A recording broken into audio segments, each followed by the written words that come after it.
A celebration of the rich, colourful, diverse arts and culture of Africa's biggest nation, Nigeria, is coming to London. The event, Naija in the Park, is the first of its kind in Britain. The open-air festival is taking place at Brockwell Park in Lambeth. One of the groups performing is Villy and the Extreme Volume. Let's take a look.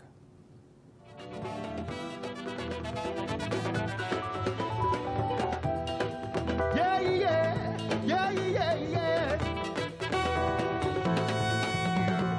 She find her hot, sexy, pretty, beautiful. I did suspect her. And if she find well. I'm joined in the studio by the organiser of this event, Moradey Adewunmi. Thank you very much indeed for coming in. Tell us a little bit about Naija in the Park. It's going to take place a week today. Just who are you hoping will attend and what's it all about? Naija in the Park is a celebration of Nigerian art and culture through our music and our dance. It's the first that's ever happening in London. So we're bringing together Nigerians and friends of Nigeria, everyone. It's free entry. It's a community event. So we're using that as a platform to bringing everyone, but to share, Nigeria's very rich and beautiful culture, music, dance, food. So much. It's the first of its kind to have happened in the UK. Are you surprised, given the links, the obvious links between Nigeria and the UK, that there isn't more of this at the moment? We were surprised because, we normally have another event, which is Yoruba Arts, but, people come to us and say, Yorubas are Nigerians, but we have many, many other Nigerians, so how come we are not celebrating Nigeria? And with the ties we have where, Nigerians have been here for many years and the British colonized Nigeria as well, we should be doing something to celebrate our rich culture in England. So we thought, okay, let's take a try and launch it, and that's what we've done. And you've grown up and been educated in Nigeria and in England. Yes. Is this part of your sort of love fusion of the two cultures? Are you hoping that maybe to get all parts of Nigerian culture together in England will form a bond that can continue? You can do more events like this throughout the next few years? Yes, we hope it will continue into an annual event, and we're using this as, like we say, a social, cultural, educational platform for community cohesion. So things, Nigerians here, they don't understand about the British culture. They can understand it there because you have people, we say Nigerian British or Nigerian Nigerians, so we can all come together and say this is who we are outside Nigeria. And where did you get the idea from? Have you done anything like this before? Yes, we have an annual event called the Yoruba Arts Festival, which is in its 6th year in Colourful Park. But our love is just for love and arts and culture. And we see that as the best way to educate people in having a better sense of self, in developing their economy, environment, neighbours.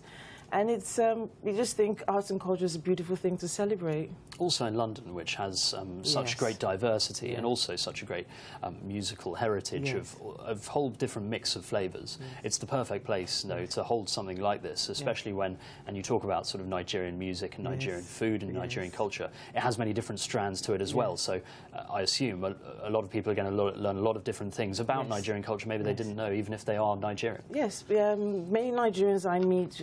Many haven't been to Nigeria. They have Nigerian names. They have no idea of the culture, of the music. So when we play things like Afrobeat or Akbala or Juju, they're like, are you sure that's Nigerian music?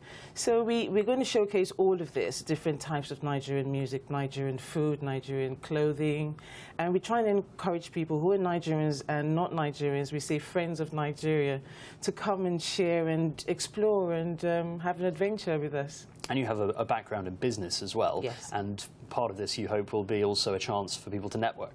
Yes. It's, we also have market vendors. We have local community organizations and businesses, local vendors who are little business people, but they don't have the opportunity to set up. So we encourage them to come there, and there they can network, sell their products, services, and just bring people to generally have like this unified sense of we're sharing and communicating and networking at the same time. And tell us a bit about the Yoruba Arts Trust that you set up. Why did you set that up 7 years ago? Why did you do that?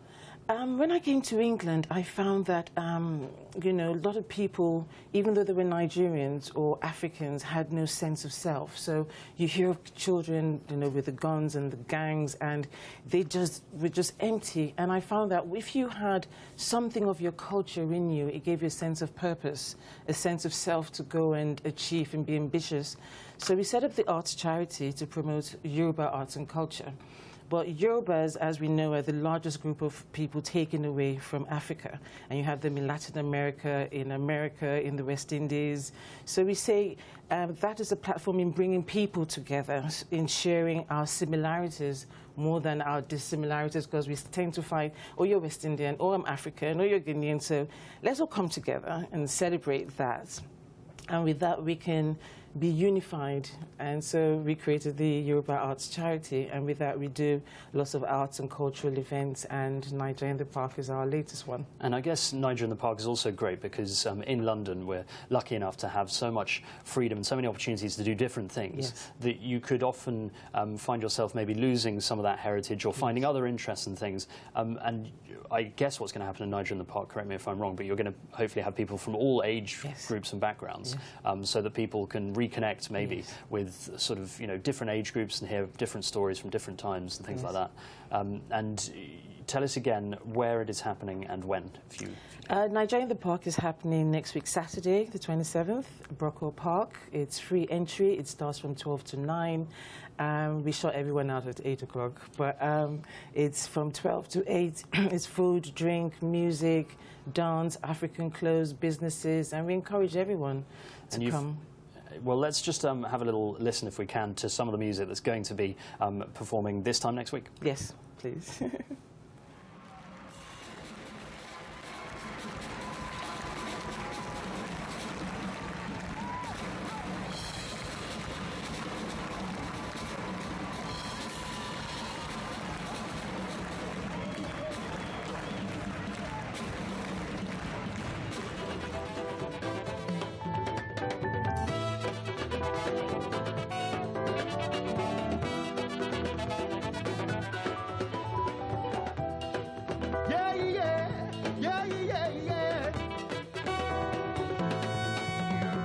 She fine, hot, sexy, pretty, beautiful. I did suspect her. And if she fine, well. Now who invite her? She don't Valerie. She don't get time. Meet for one joint with them. So Moradey, tell us about the music. Why have you chosen the certain music that is going to be there? Is it because they are the most popular Nigerian bands in the UK, or? We try to encourage Nigerians who are here, who have that music and creativity, instead of looking back towards Nigeria. It's even cheaper for us as well. But Vili and the Extreme Volume are touring from Nigeria, but they're an Afrobeat band. They're going to be at Glastonbury. They're headlining at a stage in Glastonbury as well, so that's good for us. And Afrobeat music is like, you say, Nigerian music that has gone to the whole world. So I'm very excited about Afrobeat music, and it's, you know, different offshoots of that. And then we have jazz, and we know that, you know, we have Nigerian jazz, Yoruba jazz, but you have Nigerians who play jazz, but it's kind of transcended cultures and all kinds of stuff. So we have jazz, we have Afrobeat, we have juju. Juju is influenced by Islamic music, and then we have gospel music. So we try to do Islamic, Christian music, traditional music, jazz, Afrobeat, but it's just to showcase our rich musical culture. Yeah, a real mix. Well, Moradey, thank you very much for coming in, and best of luck with it. A week today, that's in Lambeth, and yeah, I hope it all goes really well. Please do come. Yeah, I will. Thank you very much.